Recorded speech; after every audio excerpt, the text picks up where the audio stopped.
صبح صبح اٹھ کر نماز تہجد بھی ادا کرتا ہے، 5 وقت کی نمازیں بھی ادا کرتا ہے، قرآن کی تلاوت بھی کرتا ہے، اور جمعۃ المبارک کے دن بھی اول وقت میں ابو داؤد شریف کی حدیث کے مطابق امام سے پہلے پہنچ جاتا ہے۔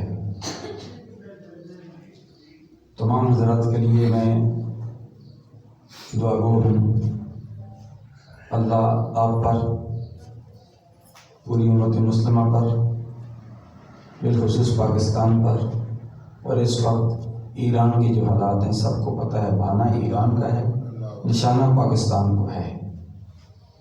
ہمیں غلام بنانے کی کوشش کی جا رہی ہے، ہم سرکار کے غلام ہیں اور انشاءاللہ آخری دم تک سرکار ہی کے غلام رہیں گے۔ اللہ سرکار کی غلامی ہی میں زندہ رکھے اور موت دے تو سرکار کی غلامی ہی میں دے۔